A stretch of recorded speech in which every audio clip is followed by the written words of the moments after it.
Welcome to news blaze. నేను మీ అమూల్య. ముందుగా headlines చూద్దాం. ఫోన్ ట్యాపింగ్ కేసులో వెలుగులోకి కీలక విషయాలు. కవిత పిఏతో పాటు బీఆర్ఎస్ నేతలకు నోటీసులు.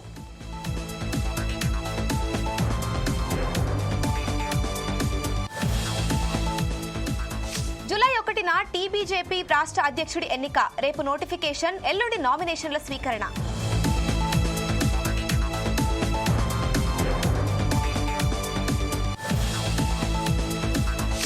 ఇందిరమ్మ క్యాంటీన్లుగా అన్నపూర్ణ క్యాంటీన్ల పేరు మార్పు. ఏం ఉద్ధరించారని ఇందిరమ్మ పేరు పెడుతున్నారన్న తలసాని.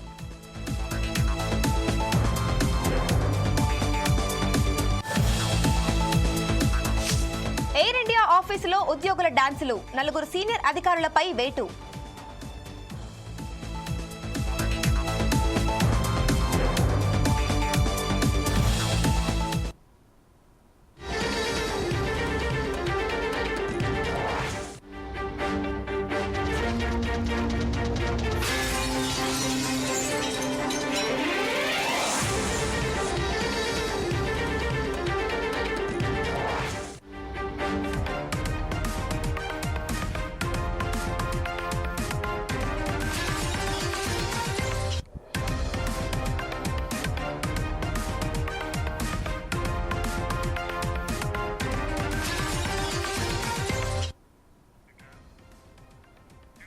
బీజేపీ తెలంగాణ రాష్ట్ర అధ్యక్షుడి ఎన్నికకు రంగం సిద్ధమైంది. అధ్యక్షుడి ఎన్నిక కోసం రేపు నోటిఫికేషన్ విడుదల చేయనున్నారు. సోమవారం నామినేషన్లు స్వీకరిస్తారు. ఇక జూలై 1న ఎన్నికలు నిర్వహిస్తారు. అయితే తెలంగాణ బీజేపీ అధ్యక్ష పదవి రేసులో ప్రముఖంగా ఎంపీ ఈటెల రాజేందర్, బండి సంజయ్, డీకే అరుణ, రఘునందన్ రావు, ధర్మపురి అరవింద్ సహా పలువురు నేతల పేర్లు వినిపిస్తున్నాయి. కొందరు ఈ పదవి రేసులో తాము లేమని చెబుతున్నా లోపల మాత్రం తమ ప్రయత్నాలు కొనసాగిస్తూనే ఉన్నారన్న చర్చ బీజేపీ వర్గాల్లో జోరుగా సాగుతోంది. దీంతో ఈసారి అధ్యక్ష పీఠం ఎవరికి దక్కొచ్చు అనే దానిపైన పార్టీ శ్రేణుల్లో ఉత్కంఠ నెలకొంది.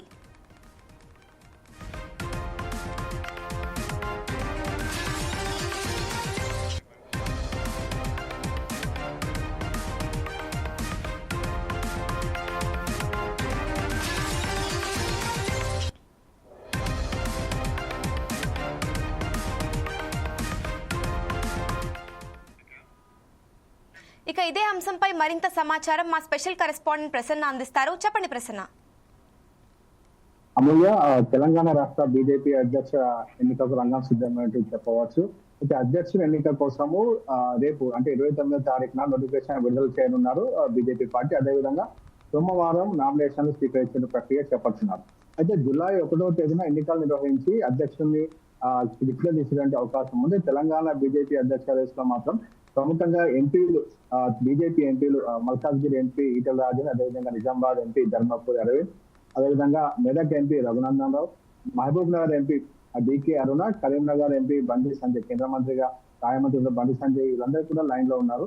అయితే బీజేపీ అధిష్టానం మాత్రం ఎవరిని రాష్ట్ర అధ్యక్షునిగా ఎంపిక చేస్తానంటున్నది మాత్రం ఉత్కంఠ నెలకొందని చెప్పవచ్చు. అయితే స్థానిక సంస్థల ఎన్నికలు రాబోతున్న తరుణం లోపల బీజేపీ అధ్యక్ష ఎన్నికలు వీలైనంత త్వరగా చేపట్టాలని చెప్పేసి కేంద్రంలో ఉన్నటువంటి బీజేపీ అధిష్టానం ప్రొటెక్షన్ తెలుస్తా ఉంది. అయితే వీలైనంత త్వరగా అధ్యక్షుని ఎన్నిక చేపట్టేసి అధ్యక్షుని ద్వారానే లోకల్ బాడీ ఎలక్షన్ కి వెళ్ళాలని చెప్పేసి బీజేపీ ప్రయత్నాలు మాత్రం ముమ్మరం చేస్తాం. అయితే కేంద్రం అంటే అధిష్టానం వద్ద మాత్రం ఎవరికి వారి ప్రయత్నాలు గట్టిగా చేస్తా ఉన్నారు. అయితే ఆర్ఎస్ఎస్ ఇక్కడ ప్రముఖ పాత్ర పోషించే బీజేపీ లోపల ఆర్ఎస్ఎస్ ప్రముఖ పాత్ర పోషిస్తా ఉంటుంది. మరి ఆర్ఎస్ఎస్ ఎవరి వైపు ఉందనే మాత్రం ఇంకెవరికి తెలియట్లేదు. ఆర్ఎస్ఎస్ మాత్రం ఖచ్చితంగా బీజేపీ నాయకులు, బీజేపీలో మొదటి నుంచి ఉన్నటువంటి ఆర్ఎస్ఎస్ బ్యాక్గ్రౌండ్ ఉన్న వారికే ఇవ్వాలని వాళ్ళు పట్టుపట్టిన వల్ల ఇన్ని రోజులు ఆలస్యం అవుతున్నట్టు కూడా తెలుస్తా ఉంది. అమూల్య, థ్యాంక్ యూ ప్రసన్న.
తెలంగాణలో ఫోన్ ట్యాపింగ్ కేసులో సిట్ దర్యాప్తు కొనసాగుతోంది. అయితే ఈ కేసు విచారణలో భాగంగా కొన్ని కీలక విషయాలు వెలుగులోకి వచ్చాయి.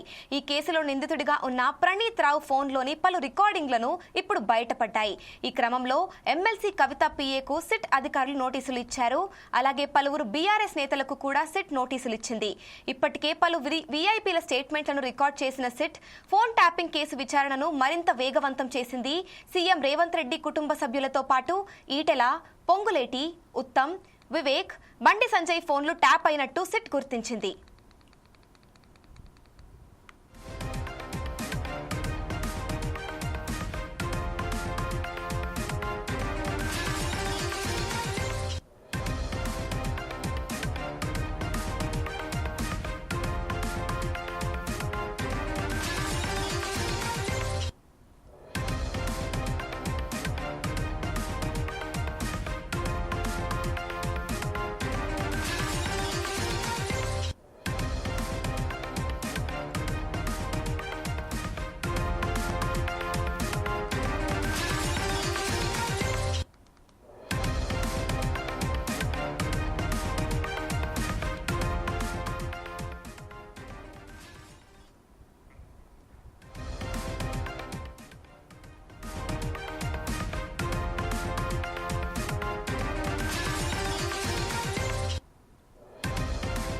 తెలంగాణలో ఫోన్ ట్యాపింగ్ కేసులో సిట్ దర్యాప్తు కొనసాగుతోంది. అయితే ఈ కేసు విచారణలో భాగంగా కొన్ని కీలక విషయాలు వెలుగులోకి వచ్చాయి.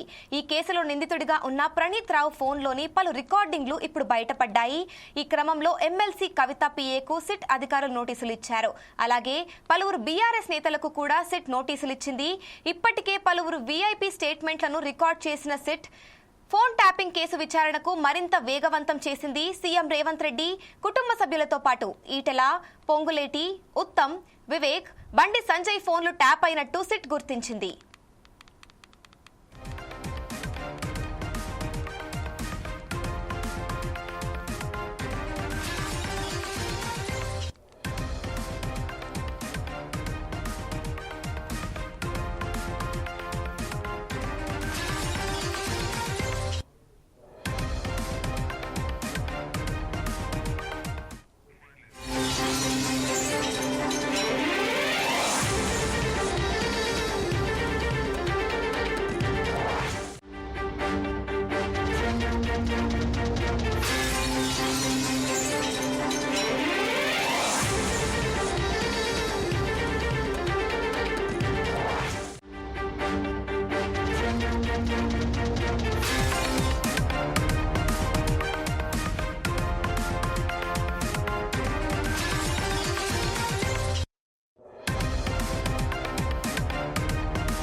అన్నపూర్ణ క్యాంటీన్లను ఇందిరమ్మ క్యాంటీన్లుగా పేరు మార్పు నిర్ణయాన్ని ఖండించారు మాజీ మంత్రి ఎమ్మెల్యే తలసాని శ్రీనివాస్ యాదవ్. మనం తినే భోజనాన్ని అన్నపూర్ణ అంటామని, అలాగే రైతు పండించే పంటను కూడా అన్నపూర్ణగా భావిస్తాడని ఆయన గుర్తు చేశారు. అంతటి గొప్ప పేరును కేసీఆర్ క్యాంటీన్లకు పెడితే కాంగ్రెస్ ప్రభుత్వం ఆ పేరును తొలగించి ఇందిరమ్మ అని పేరు మారుస్తుందని ఫైర్ అయ్యారు. అసలు ఏం ఉద్ధరించారని ఇందిరమ్మ అని పేరు మారుస్తున్నారంటూ ఫైర్ అయ్యారు తలసాని. 5 రూపాయలకే పేదల కడుపు నింపే అన్నపూర్ణ క్యాంటీన్ల పేరు మార్చాలనే జీహెచ్ఎంసీ స్టాండింగ్ కమిటీ నిర్ణయాన్ని బీఆర్ఎస్ వ్యతిరేకిస్తోంది. ఇందులో భాగంగా జీహెచ్ఎంసీ కార్యాలయం దగ్గర బీఆర్ఎస్ కార్పొరేటర్లు, గ్రేటర్ ఎమ్మెల్యేలు నిరసనకు దిగారు. అంటాం, మన పండించే పంటను కూడా రైతు అన్నపూర్ణగా భావించేటువంటి గొప్ప పేరుని కేసీఆర్ గారు నామకరణం చేస్తే కాంగ్రెస్ ప్రభుత్వం నిన్న మొన్న ఒక నిర్ణయం తీసుకుంది. ఒక్క కౌంటర్ పెంచలే, 150 కౌంటర్లు ఉంటే, క్యాంటీన్లు ఉంటే దాంట్లో 20 బంద్ అయినాయి, 20 క్లోజ్ అయినాయి. దాని గురించి దిక్కు లేదు. ఈరోజు ఇందిరమ్మ పేరు పెడతామని చెప్పి ఏం ఉద్ధరించారని ఇందిరమ్మ పేరు పెడతారు? మీరేమన్నా క్వాలిటీ చెక్ చేస్తలేరు, దాని క్వాంటిటీ చెక్ చేస్తలేరు, విస్తరించాలనేటువంటి ప్రయత్నం జరుగుతలేదు. ఒకవేళ మీరు ఏదైనా పేరు మార్చాలనే నిర్ణయం ఇట్లా చేయాలనుకుంటే కౌన్సిల్ ఏర్పాటు చేయండి. ఇక్కడ మా ప్రజాప్రతినిధులందరూ 150 మంది కార్పొరేటర్లు ఉండేటువంటి కౌన్సిల్ ఎక్స్ అఫీషియో కూడా ఉన్నారు. వాళ్ళందరూ అభిప్రాయం తీసుకోండి. అభిప్రాయం తీసుకొని మీరు ఇట్లా పేరు మార్చాలనేటువంటి ఉద్దేశం మీకు ఏదైనా ఉంటే, లేకపోతే మీరు కొత్తగా ఏదైనా స్కీమ్ తెచ్చి మీరు పేరు పెట్టుకోండి, అభ్యంతరం లేదు. ఇది రెగ్యులర్గా అనేక సంవత్సరాల నుంచి జరుగుతున్నటువంటి కార్యక్రమాన్ని, పేదవాళ్ళు ఇష్టంగా భావించేటువంటి కార్యక్రమాన్ని, నిరుద్యోగులు ఇష్టంగా భావించేటువంటి కార్యక్రమాన్ని. ఎందుకంటే ఈరోజు హైదరాబాద్, సికింద్రాబాద్, గ్రేటర్ హైదరాబాద్ పరిధిలో 5 రూపాయలకు భోజనం ఎక్కడ దొరకదు. ఎక్కడ పోయినా 200 రూపాయలు మినిమం కావాలి. అటువంటిది కేసీఆర్ గారు గొప్ప మనసుతోనే ఆ కార్యక్రమాన్ని ఏర్పాటు చేసినటువంటి సందర్భం. మరి మీరు ఇట్లా పేర్లు మారుస్తామంటే, మీరు ఆల్రెడీ 6 గ్యారెంటీలు ఇచ్చారు. దానికి మీరు ఏమన్నా పేర్లు పెట్టుకోండి చేసి. అనేకమైనటువంటి హామీలు ఇచ్చారు. మీరు కొత్త స్కీమ్ తెచ్చి పేర్లు పెట్టుకోండి. ఇది మీరు వెంటనే రోల్ బ్యాక్ చేయకపోతే పెద్ద ఎత్తున మరి ఉద్యమం జరుగుతుంది, ధర్నాలు జరుగుతాయి. ప్రతి క్యాంటీన్ దగ్గర కూడా ధర్నాలు చేపట్టడం జరుగుతుంది. మనం తినే భోజనాన్ని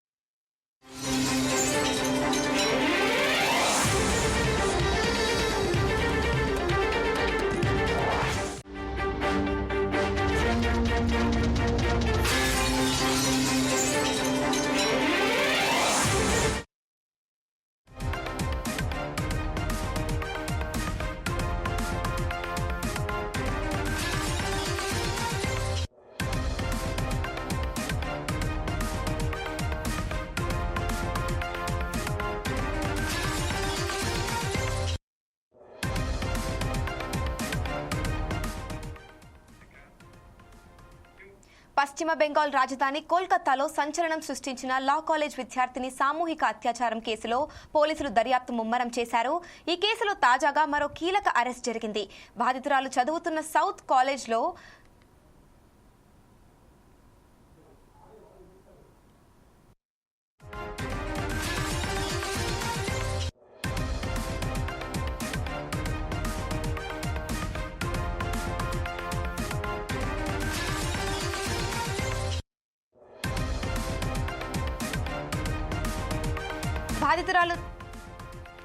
బాధితురాలు చదువుతున్న సౌత్ కోల్కతా లా కాలేజ్ కు చెందిన సెక్యూరిటీ గార్డ్ ను పోలీసులు అదుపులోకి తీసుకున్నారు. ఈ అరెస్టుతో ఈ కేసులో పట్టుబడిన నిందితుల సంఖ్య 4కు చేరింది. సౌత్ కోల్కతా లా కాలేజీలో మొదటి సంవత్సరం చదువుతున్న విద్యార్థినిపై ఇటీవల కళాశాల ప్రాంగణంలోనే సామూహిక అత్యాచారం జరిగింది. ఈ దారుణ ఘటనపై కేసు నమోదు చేసిన కోల్కతా పోలీసులు దర్యాప్తు చేపట్టారు.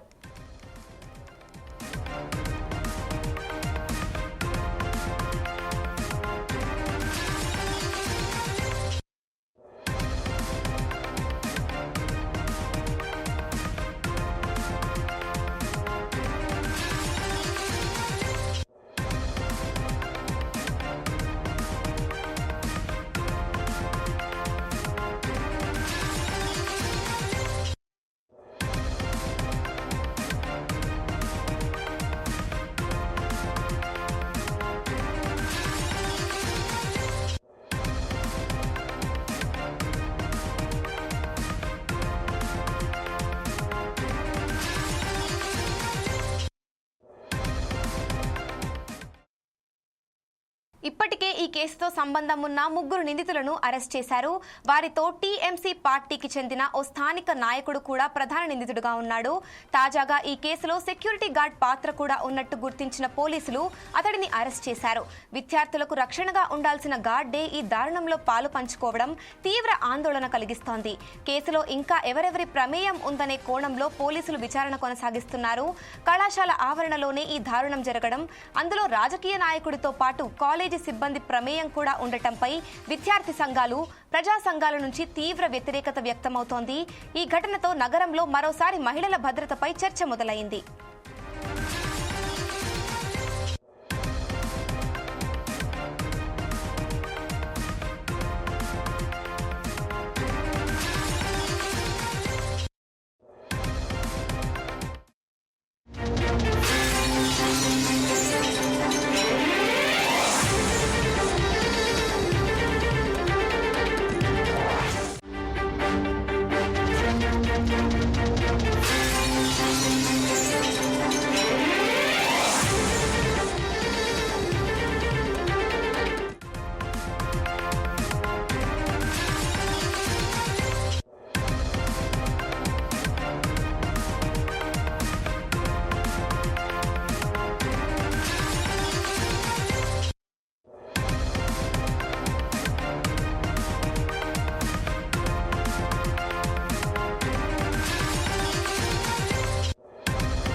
తెలుగు టీవీ యాంకర్ స్వేచ్ఛ ఆత్మహత్య చేసుకున్నారు. ఓ న్యూస్ ఛానల్లో టీవీ యాంకర్ గా పనిచేస్తున్న స్వేచ్ఛ నిన్న సాయంత్రం హైదరాబాద్ జవహర్ నగర్ లోని తన ఇంట్లో ఉరివేసుకుని ఆత్మహత్యకు పాల్పడ్డారు. విషయం తెలుసుకున్న పోలీసులు ఘటనా స్థలానికి చేరుకుని ఆమె మృతదేహాన్ని గాంధీ ఆసుపత్రికి తరలించారు. 5 ఏళ్ల క్రితమే భర్తతో స్వేచ్ఛకు విడాకులయ్యాయి. అయితే స్వేచ్ఛకు ఒక కూతురు ఉన్నారు. తన స్నేహితుడు పూర్ణచంద్రతో కలిసి ఒకే ఇంట్లో ఉంటున్నారు. అతని వల్ల వచ్చిన మనస్పర్ధాల కారణంగా స్వేచ్ఛ ఆత్మహత్య చేసుకున్నట్లు పోలీసులు అనుమానిస్తున్నారు. స్వేచ్ఛ ఆత్మహత్య తరువాత పూర్ణచంద్ర కనిపించకపోవడం ఈ అనుమానానికి మరింత బలం చేకూరుస్తోంది. స్వేచ్ఛ తల్లిదండ్రుల ఫిర్యాదుతో అనుమానాస్పద మృతిగా పోలీసులు కేసు నమోదు చేసి దర్యాప్తు చేస్తున్నారు.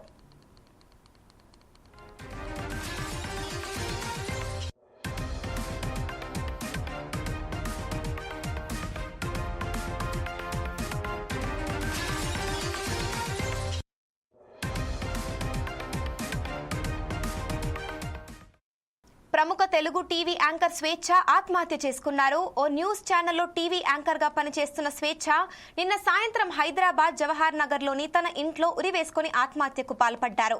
విషయం తెలుసుకున్న పోలీసులు ఘటనా స్థలానికి చేరుకుని ఆమె మృతదేహాన్ని గాంధీ ఆసుపత్రికి తరలించారు. 5 ఏళ్ల క్రితమే భర్తతో స్వేచ్ఛకు విడాకులయ్యాయి. అయితే స్వేచ్ఛకు ఒక కూతురున్నారు. తన స్నేహితుడు పూర్ణచంద్రతో కలిసి ఒకే ఇంట్లో ఉంటున్నారు.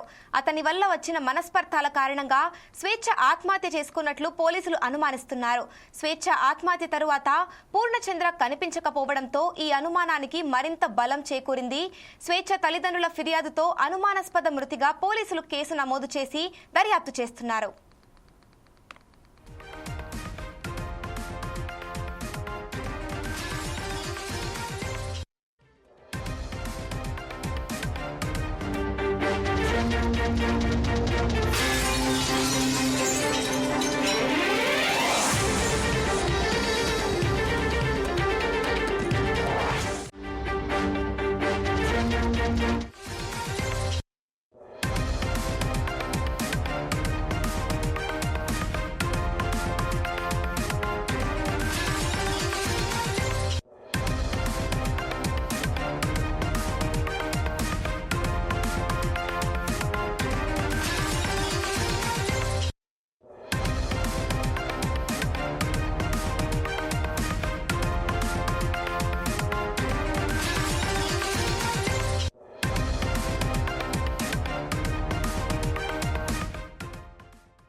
మేడ్చల్ జిల్లాలో రోడ్డు ప్రమాదం జరిగింది. జీడిమెట్ల పోలీస్ స్టేషన్ ఎదుట బైకును ఆర్టీసీ బస్సు ఢీకొట్టింది. ఈ ఘటనలో 2 యువకులు తీవ్ర గాయాలు కాగా స్థానికులు వారిని హుటాహుటిన దగ్గరలోని ఆసుపత్రికి తరలించారు. అక్కడున్న సీసీ కెమెరాలో ఈ ప్రమాద దృశ్యాలు రికార్డయ్యాయి. జీడిమెట్ల డిపోకు చెందిన ఆర్టీసీ బస్సు పోలీస్ స్టేషన్ దగ్గర యూటర్న్ తీసుకుంటున్న సమయంలో 2 యువకులు శివ, భాను బైక్ పై అతివేగంగా వచ్చి బస్సును ఢీకొట్టి కింద పడ్డారు. ఈ ఘటనలో 2కి తీవ్ర గాయాలయ్యాయి. ఇది గమనించిన స్థానికులు వారిని ఆసుపత్రికి తరలించగా శివ పరిస్థితి నిలకడగా ఉందని, బైక్ నడిపిన భాను పరిస్థితి విషమంగా ఉన్నట్లు పోలీసులు తెలిపారు.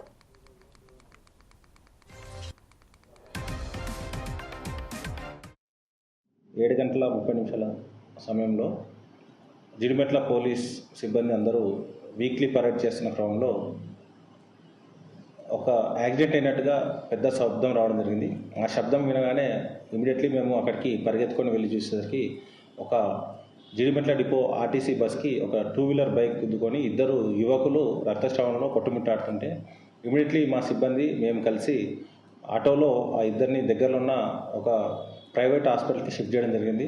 షిఫ్ట్ చేయడంతో సెకండ్ల వ్యవధిలో మేము అక్కడ చేరడం, నిమిషాల వ్యవధిలో ఆ యొక్క 2ని హాస్పిటల్ చేర్చడం వల్ల రక్తస్రావం జరగకుండా వైద్యులు శ్రమించి వారిని 2ని కాపాడడం జరిగింది. ప్రస్తుతానికి వాళ్ళు 2 ఆరోగ్య పరిస్థితి స్టేబుల్గా ఉంది. ఒకరు మాట్లాడుతున్నారు, ఇంకొకతను ఇప్పుడు స్కానింగ్ అవి చేస్తున్నారు.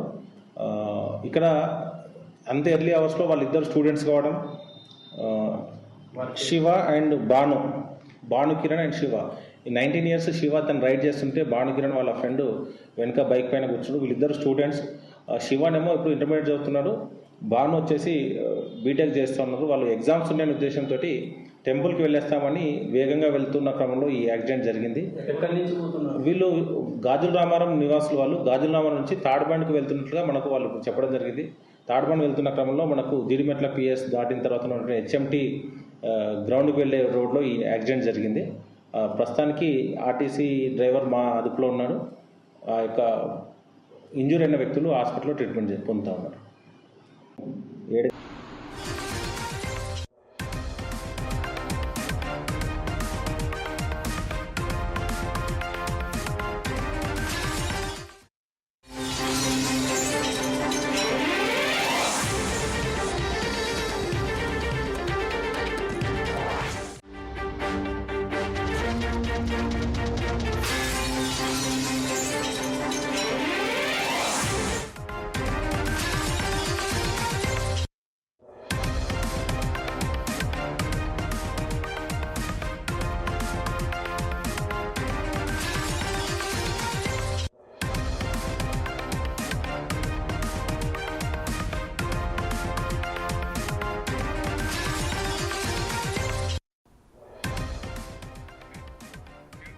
ఎయిర్ ఇండియాను వరుస వివాదాలు వెంటాడుతున్నాయి. తాజాగా మరోసారి విమర్శల పాలైంది ఎయిర్ ఇండియా యాజమాన్యం.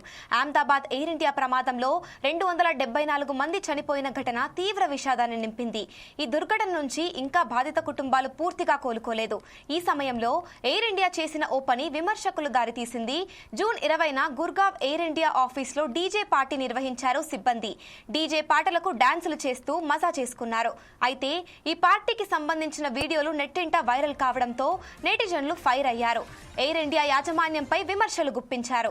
ఈ ఘటనను సీరియస్ గా తీసుకున్న ఎయిర్ ఇండియా యాజమాన్యం 4 సీనియర్ అధికారులను డిస్మిస్ చేసింది.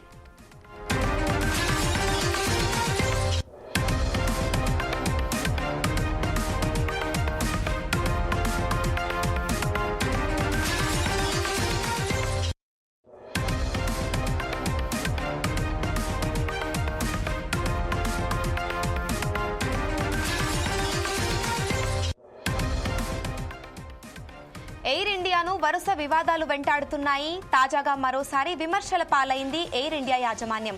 అహ్మదాబాద్ ఎయిర్ ఇండియా ప్రమాదంలో 274 మంది చనిపోయిన ఘటన తీవ్ర విషాదాన్ని నిలిపింది. ఈ దుర్ఘటన నుంచి ఇంకా బాధిత కుటుంబాలు పూర్తిగా కోలుకోలేదు. ఈ సమయంలో ఎయిర్ ఇండియా చేసిన ఓ పని విమర్శలకు దారితీసింది. జూన్ 20న గుర్గావ్ ఎయిర్ ఇండియా ఆఫీస్లో డీజే పార్టీ నిర్వహించారు సిబ్బంది. డీజే పాటలకు డాన్సులు చేస్తూ మజా చేసుకున్నారు. అయితే ఈ పార్టీకి సంబంధించిన వీడియోలు నెట్టింట వైరల్ కావడంతో నెటిజన్లు ఫైర్ అయ్యారు. ఎయిర్ ఇండియా యాజమాన్యంపై విమర్శలు గుప్పించారు. ఈ ఘటనను సీరియస్ గా తీసుకున్న ఎయిర్ ఇండియా యాజమాన్యం 4 సీనియర్ అధికారులను డిస్మిస్ చేసింది.